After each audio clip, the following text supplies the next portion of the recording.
Let me make one thing clear, that if your video quality is very bad and export it in high quality, then it doesn't make any sense. Welcome editors, today I will tell you the best export setting for your YouTube video. You should take a note. While editing and shooting your YouTube video, it is easy when you're shooting with the same quality and edit in the same quality and export in the same quality with the same frame rate per second. So go to the sequence setting and set the frame rate as what you want it to be. It's just basic understanding what your footage is shoot in which frame rate, and set the sequence resolution whatever you like, but go with 1920 to 1080 or the best resolution for your YouTube video. So that all will be.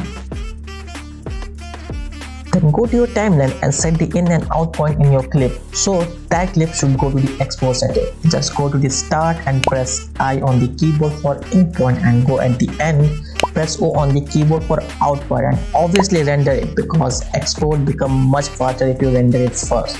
Then go to the file and select export and media.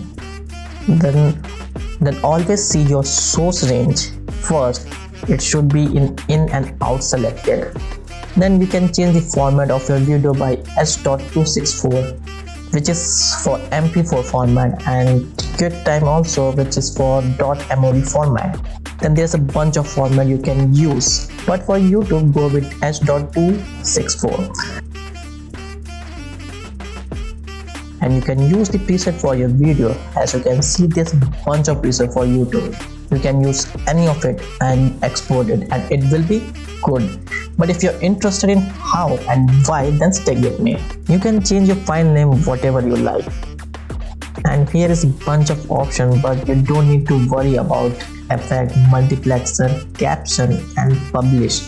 In publish, you can set the description of video in any platform and upload from here, but nothing important. Go to the video, which is most important, and stick with me guys. And you can also set here the pixel that you need. You can set the pixels whatever you like, but if you don't like, go to the match source and it will automatically set the match of your video. You can change the frame rate as we talked earlier, and check this render at maximum depth. It will render your video in deep clarity. And performance set to hardware. In hardware, it will take your GPU and CPU and export your video at very high speed. For software, it will only use software to export it, and it will take more time to export. If you want to know why we use software, watch my 5 hidden features in Premiere Pro. Click on I button and check it, or I will give the link in the description after you watch this full video and check it out. Here's the most important part, the bitrate setting. So open your notebook and write it down guys, that's what I'm saying. First, in CBR, which stands for constant bitrate, and means that every part of your video will get compressed at same bitrate. Let me show you an example by setting target bit here. Here is the video of 1 CBR and 16 CBR. And you can see the difference in both the export setting. Then move on to the VBR, which stands for variable bitrate.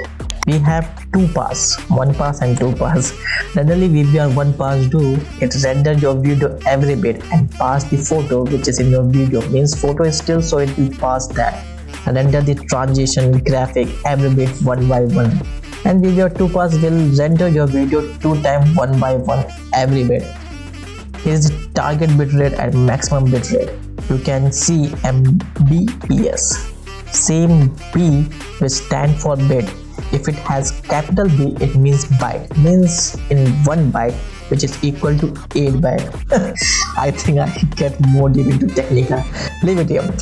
If you increase the target bitrate, it gives more clarity in your video, but do not increase too high. It does not give any difference in your video. And you can see increasing target bitrate, it increases the file size, so it will take more memory by increasing the bitrate. Let me show you an example. It is the video of VBR target bitrate set in 20. You can see some clarity with CBR 16 and VBR 20, but nothing difference. Hardly you can see. Now I think you can get which one you choose. For audio, change the bitrate to whatever higher value shown in your setting, and all the values remain same. For video, take the target bitrate 16 in DVR-Pass1 and it should be fine for your YouTube video. As you can see on the screen, YouTube recommendation of frame per second, which quality video should be exported in which. But you can maximize the bitrate so gain more clarity near between 16 to 20. Then check this maximum render and previous export. Or you can use the Q option here. It will open media encoder and export here. You can work in Premium Pro after that at the same time. If you are new here, subscribe to my channel and hit the like button and watch my other tutorial video for more.